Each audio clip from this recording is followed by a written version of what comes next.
Padre Diego Jaramillo, muchas gracias por aceptar la invitación del Centro de Lenguas Rocheró. Gracias por recibirnos en este lugar tan acogedor como es el Museo del Padre Rafael García Herreros. Gracias por estar con nosotros, Padre Diego. Con mucho gusto y un saludo muy cordial a todos los que van a padecer esta entrevista.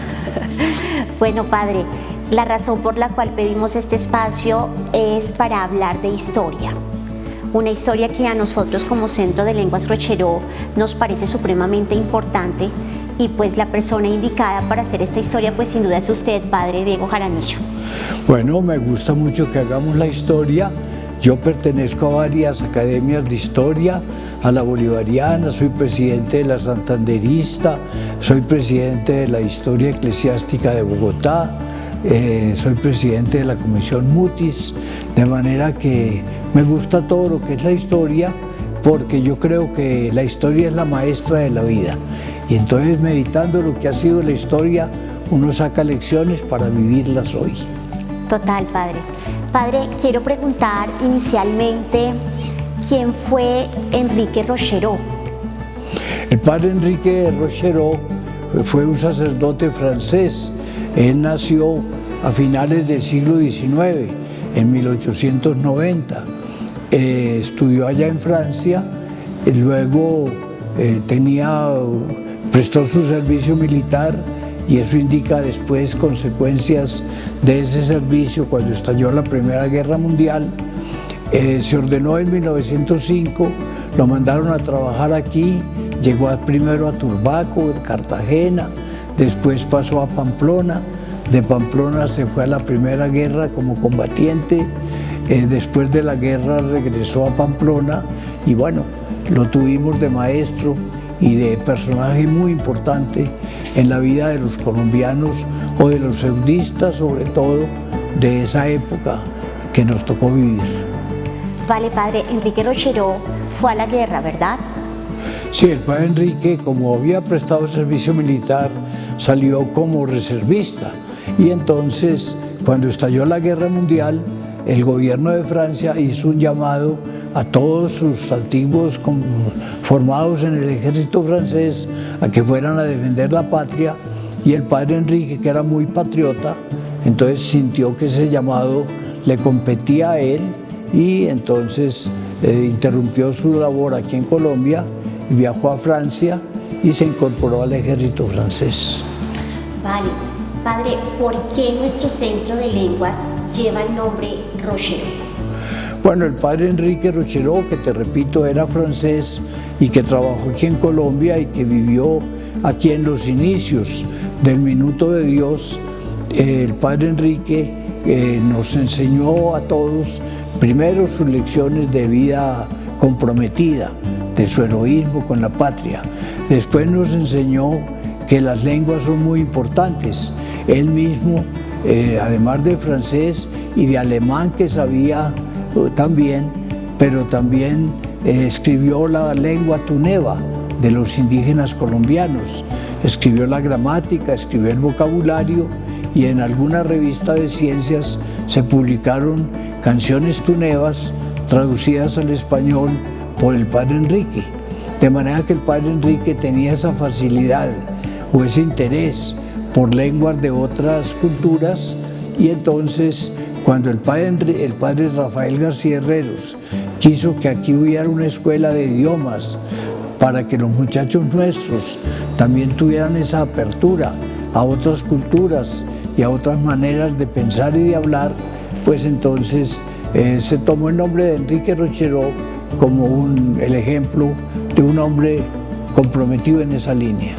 Vale, y además también amante de las lenguas, porque tengo entendido que hablaba diferentes lenguas Enrique Rocheró. Por eso, hablaba pues el francés, el alemán, porque por hablar alemán se salvó. En un ataque de los alemanes al ejército francés, fue el primer ataque que se hizo con gases asfixiantes.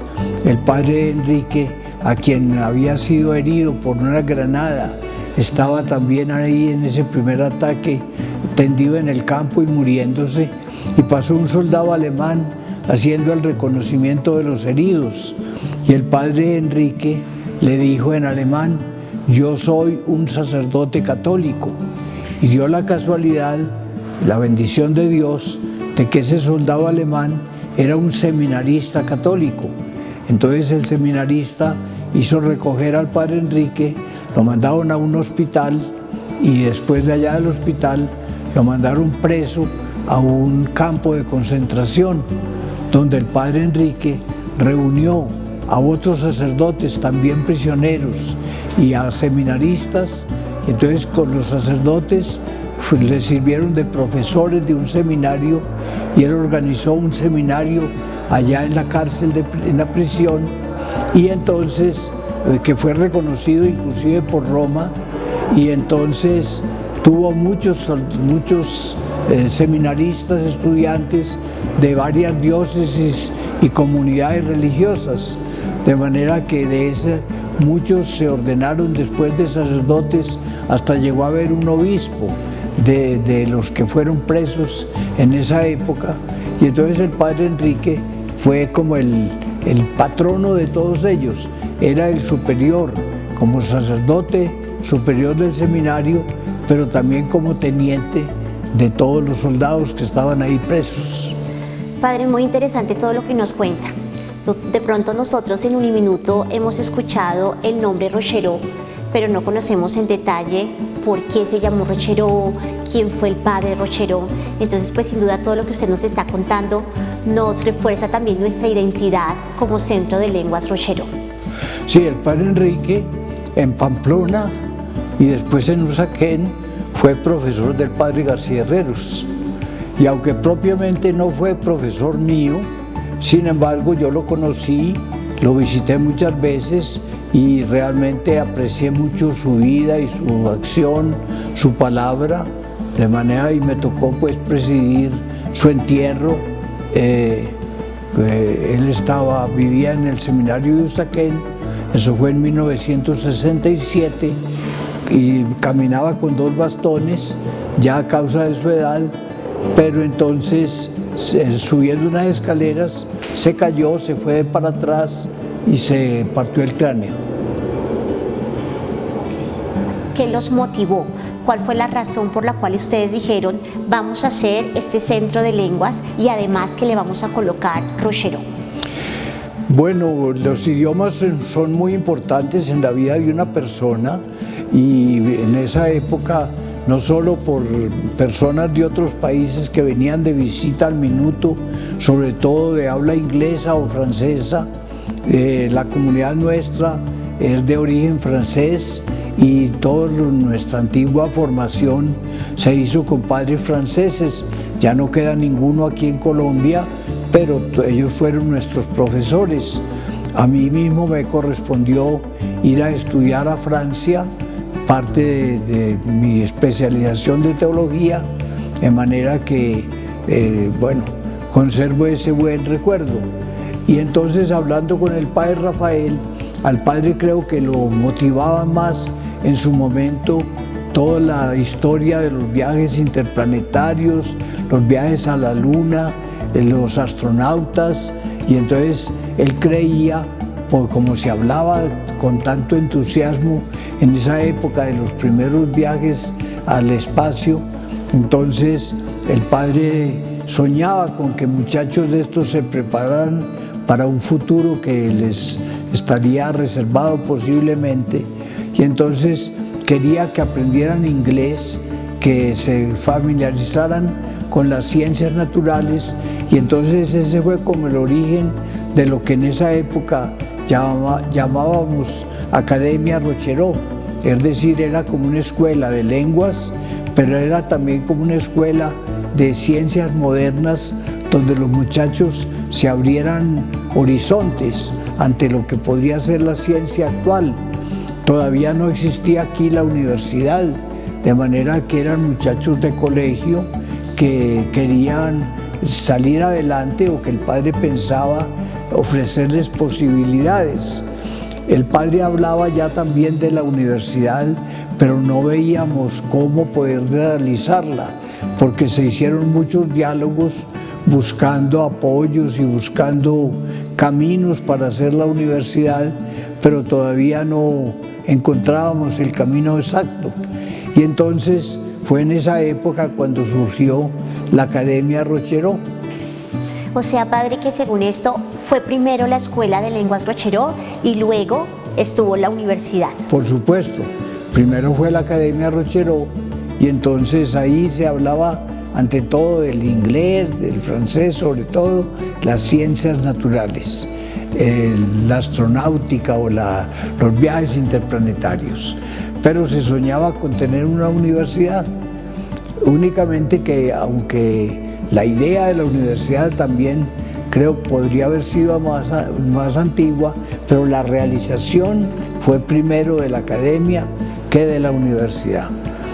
La universidad fue a partir del terremoto, más bien del volcán de Ruiz y los problemas en Armero. Entonces comenzamos a ver, estuvimos en Armero y al año de haber explotado el volcán, entonces eso fue en noviembre de 1986, el volcán de Armero fue en el 85. Entonces en el año 86 fuimos a Caldas, a Chinchiná, a inaugurar un primer barrio que hicimos para los damnificados de Armero. Y entonces en el viaje recuerdo que iba hablando con un pariente mío y entonces hablábamos de la formación de muchachos en televisión, porque aquí habíamos fundado en el Centro Carismático lo que llamamos Lumen, que era la entidad que formaba gente en televisión, y había conseguido con un señor holandés que me diera unas becas para mandar estudiantes colombianos a Dallas a aprender televisión. Y después de Dallas dijimos el viaje es costoso, entonces que no vayan afuera, pero que de otros países de Latinoamérica puedan venir aquí. De hecho vinieron de Perú, vinieron de 2 o 3 países, de Bolivia, de Venezuela, y entonces estábamos hablando de qué título se les podría dar a esos estudiantes de televisión para que valiera su estudio, que no fuera una cosa netamente privada del minuto de Dios. Y entonces comenzamos a pensar y me decían los interlocutores que eso se podría pedir una licencia al gobierno para el estudio de televisión, pero entonces preguntamos, ¿y por qué no hacerlo también para radio? Y después dijo, ¿y por qué no para escritores? Entonces ya había periodismo, televisión, radio. Entonces dijimos, ¿y eso no podría ser como el germen de una facultad de medios de comunicación? Y entonces cuando eso surgió como posibilidad de una facultad, me llegó la idea, pero eso podría ser entonces el comienzo de la universidad que tanto ha soñado el padre Rafael, pero que no se ha podido llevar a cabo. Y entonces, pero claro que sí, eso puede ser la universidad. Recuerdo que yo llegué esa noche, la noche del viaje, eso debió haber sido en noviembre del 86, posiblemente. Llegué de ese viaje y primero me encontré con un estudiante nuestro llamado Camilo Bernal.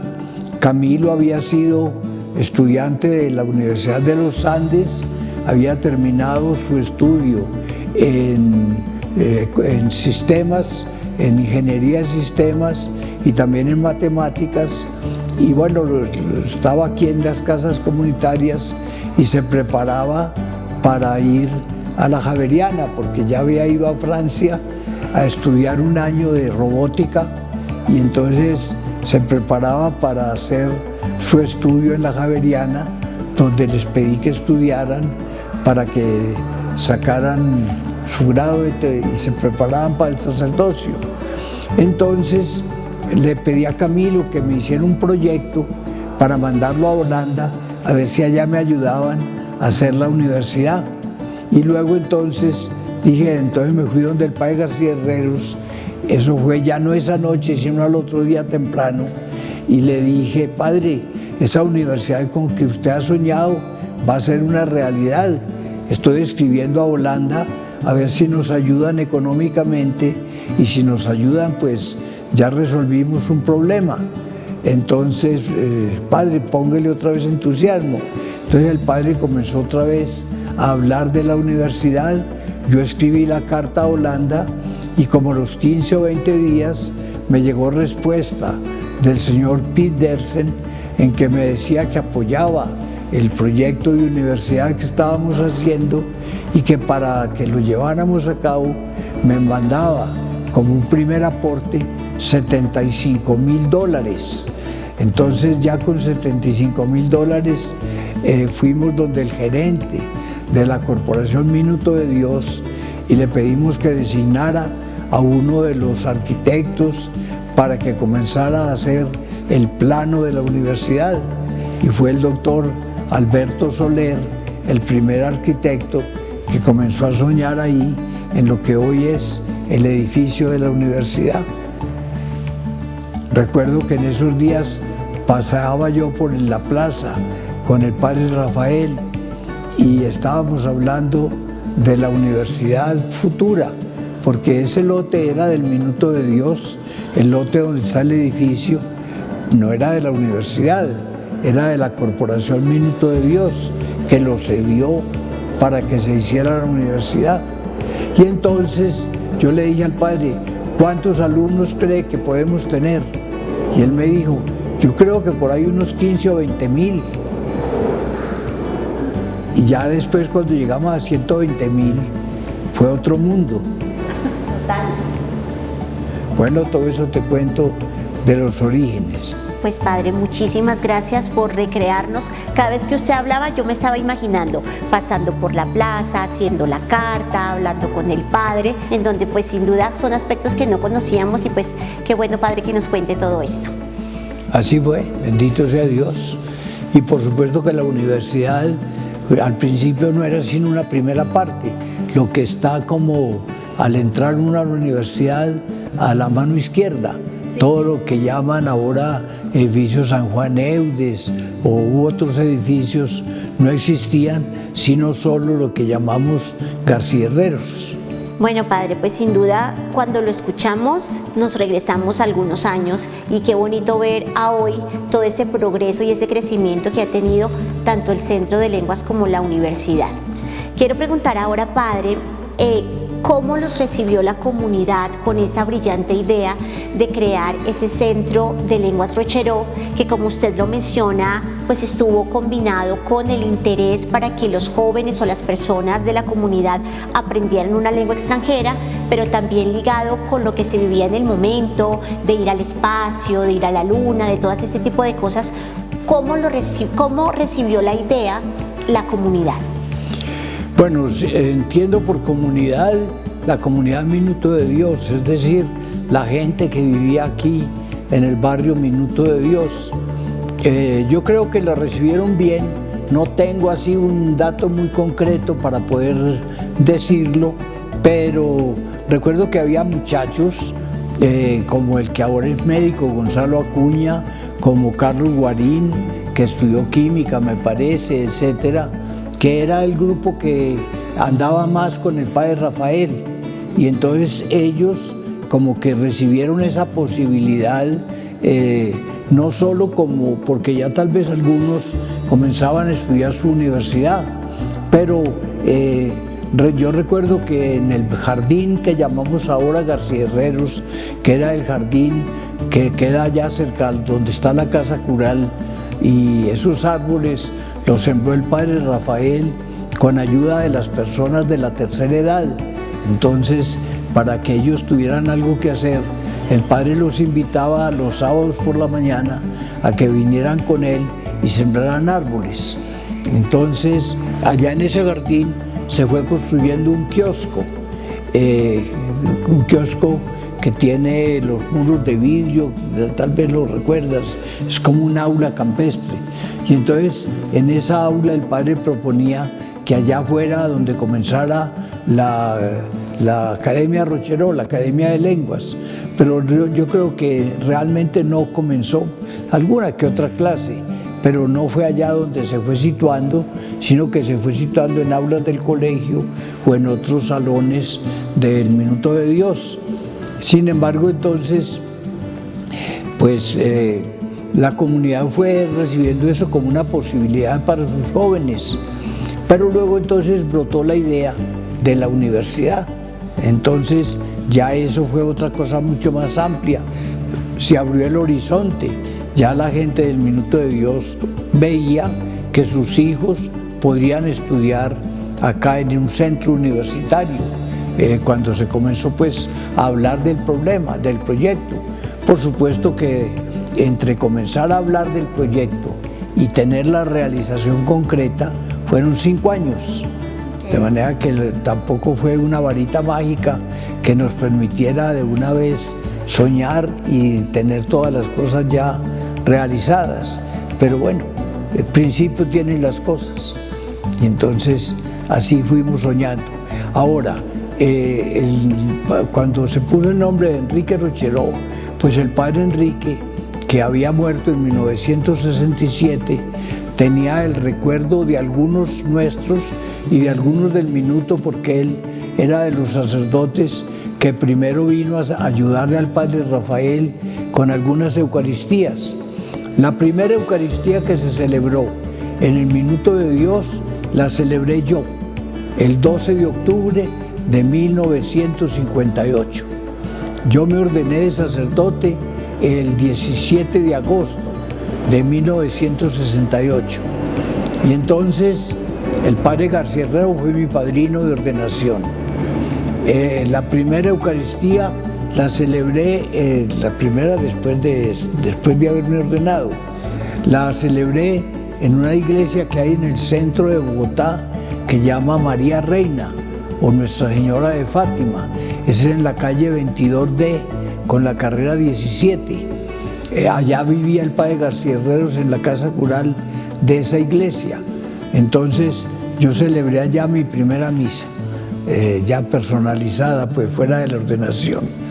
Y luego entonces, bueno, comencé a venir.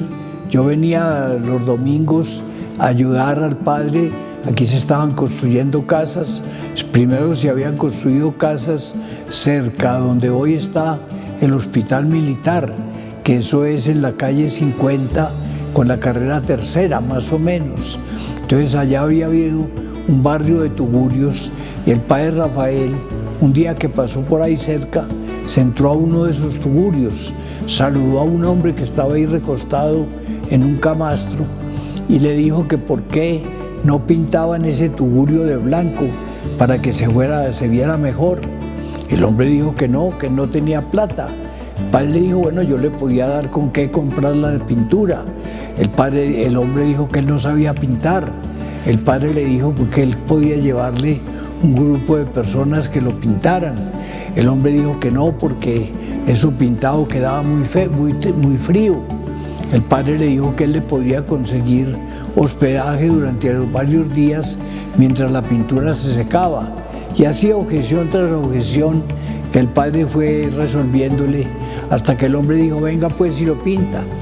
Entonces el padre fue con un grupito de personas, pintaron el tugurio de blanco, pero apenas lo pintaron, el padre le dijo, amigo, me da mucha pena, pero ese tugurio pintado de blanco quedó más feo que lo que era. ¿Por qué no lo tumbamos? Y otra vez la lista de objeciones y demás, hasta que el hombre dijo, venga pues y lo tumba. Entonces se fue, se tumbó el tugurio y se comenzó una casita de ladrillo. Pero cuando la casita de ladrillo ya estaba avanzando, entonces los vecinos decían, ¿y cuándo me hace la mía? ¿Y cuándo me hace la mía?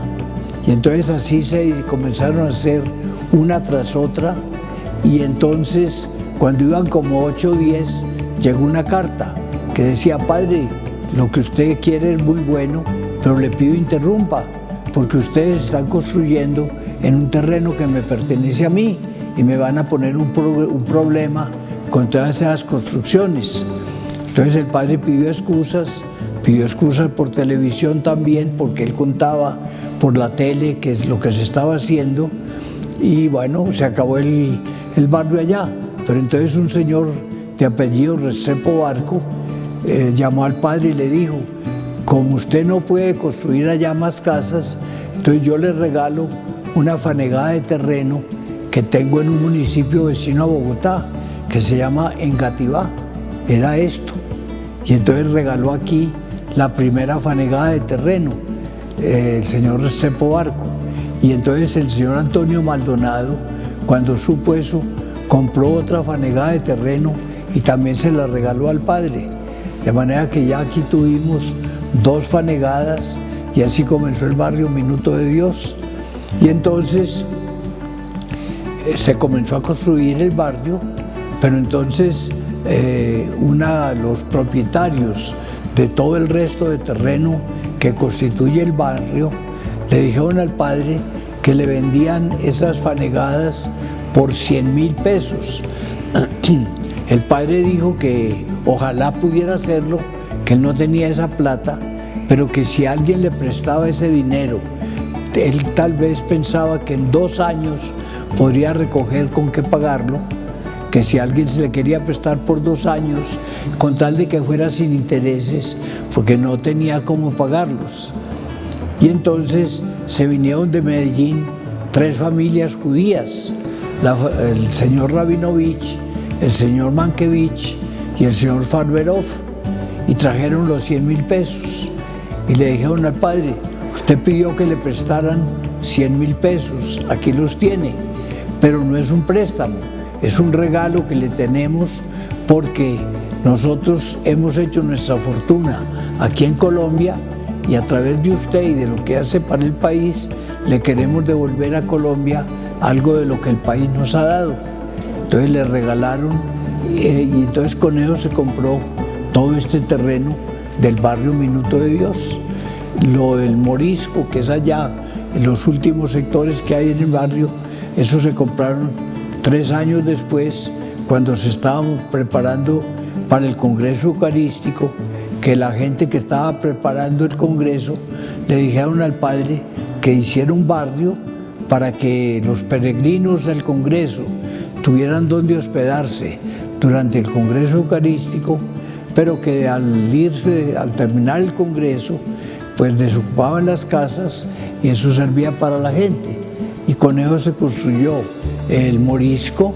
En el año 65 comenzó la construcción y después los sectores 7 y 8 del Minuto. El sector 7, porque el Morisco es el 6, el sector 7 queda en ese sector del lado de allá y el sector 8 queda para el lado de acá. De manera que así se fue construyendo el Minuto de Dios. Padre Diego, qué interesante todo lo que usted nos está contando en esta mañana y pues sin duda, como lo dije anteriormente, nos hace viajar y nos transporta a tiempo atrás, y qué bueno ver que el trabajo que se hizo y todo el empeño que ustedes pusieron pues se ve hoy reflejado en lo que tenemos hoy en nuestra comunidad Minuto de Dios. Quiero hacer 2 preguntas para terminar este encuentro, Padre. La primera de ellas es: ¿usted por qué considera hoy que es importante aprender lenguas extranjeras? A mí me parece muy importante aprender lenguas extranjeras porque el mundo de hoy exige una comunicación inmediata no solo con gente nacida en Colombia o en otros países de América Latina, sino en el mundo. En primer lugar, tiene influencia sobre nosotros la cultura inglesa por la influencia de Estados Unidos en América Latina y en el mundo, sobre todo obtenida después de las victorias de la Primera Guerra Mundial en 1918 y de la Segunda en 1945, pero también del comercio en esos países. De manera que por eso el inglés me parece que es muy importante. Las otras lenguas de Europa también son importantes, pero más que por el negocio o por la influencia en el mundo moderno, por la cultura, porque permiten leer, tener acceso a obras importantes o también poder comunicarse con mucha gente. Aunque es cierto que ahora con las técnicas modernas, pues ya eso, como que la lengua misma, fuera del inglés, ha disminuido. Por ejemplo, nosotros podemos vivir sin hablar italiano, a pesar de que sea una lengua muy importante en la iglesia. También podemos catalán, por ejemplo. Es cierto que en España se habla el catalán en una parte del territorio, pero realmente no ha tenido la importancia que pudo tener el castellano con nosotros. Entonces, pero claro que hay muchas obras importantes que se escribieron en otros idiomas, pero muchas de ellas han sido traducidas al español, de manera que yo creo que más que todo es por el diálogo con otras culturas, por el diálogo permanente. Es posible que ahora comience, por ejemplo, el chino mandarín, porque la China tiene una importancia comercial que va creciendo en los países de Sudamérica, sobre todo por la influencia por el Pacífico, hay una comunicación con ellos. Entonces, pero por ejemplo el ruso, Rusia tuvo una importancia mundial, pero ya no ha tenido la importancia que pudo haber tenido, porque los pueblos van evolucionando a su manera y no como uno piensa que tienen que evolucionar. Lo mismo podríamos decir del alemán o del polaco, en fin. Bueno, pero entonces, de todas maneras, conocer un idioma extranjero no solo es una posibilidad importante para dialogar con personas de otros países que llegan a nosotros o para nosotros mismos, si es que viajamos, pero también entonces es un acceso a otra cultura, y eso, penetrar otra cultura te va ayudando a comprender que no todo es de la misma manera, que hay otras maneras de concebir el mundo, que hay otras maneras de captar la existencia de las cosas y de expresar nuestros propios pensamientos. De manera que yo creo que el conocimiento de otra manera de hablar es importante porque enriquece las posibilidades de experiencias y de visiones del mundo que podemos tener.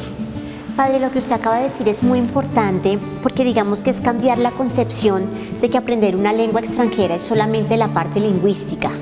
Cuando aprendemos la lengua extranjera es esa relación con la cultura, es la relación con una comunidad en general, y pues usted lo ha dicho, ¿no? Es tener la posibilidad de interactuar con esa otra persona, con maneras de ver el mundo de una manera diferente, y qué tan capaces estamos para tener este tipo de interacciones.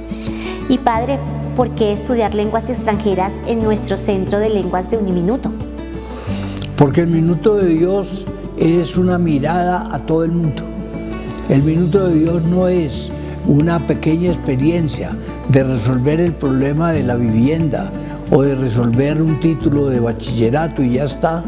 El Minuto de Dios tiene que ser una puerta abierta sobre todo el país de Colombia, sobre toda América Latina, sobre todo el continente nuestro y sobre todo el mundo. Yo creo que el Minuto de Dios es un estímulo que todos podemos tener para abrirnos al mundo. El mundo para cada persona tiene posibilidades permanentes de ampliarse, de abrirse. Ahora, por ejemplo, hay la inteligencia artificial y hay el trabajo de los computadores. Indudablemente que eso es otro idioma, y los que por cualquier motivo nos hayamos atrasado en el estudio de esas técnicas, no tenemos ciertas posibilidades muy importantes que el mundo de hoy está ofreciendo. Y creo que así es lo mismo que, por ejemplo, el mundo de la música. Entonces, el que no sabe música puede oír una música y hasta le puede gustar, pero el que no sabe expresarse musicalmente carece de esa manera de comunicarse con los demás que tiene una persona que sí es apta en artes musicales. Padre, muchísimas gracias por su tiempo, muchísimas gracias por recrear esa historia, por hacernos viajar a través del tiempo. Y pues bueno, qué bueno que toda la comunidad y todas las personas que nos están viendo conozcan el origen del Centro de Idiomas Rocheró. Muchas gracias, Padre. Mira, para terminar eso, han pasado varios aviones mientras estábamos conversando. Y entonces montar en aviones, ir a otro mundo, ir a otra parte. De manera que los aviones pasan, pero como nosotros no podemos subir a ellos, nos perdemos las posibilidades que tiene esa gente que va en el avión en este momento. Yo creo que ese es el minuto de Dios. Tiene que ser como un aeródromo espiritual, donde los muchachos se suban al avión de la imaginación, al avión del conocimiento, al avión del diálogo con otras lenguas, al avión de otras ciencias, y vayan y conozcan y se pasmen de las maravillas que hay en otra parte y que aquí no se habían todavía tenido en cuenta, y que vengan y las comuniquen. Muchas gracias, Padre. Dios te bendiga. Amén.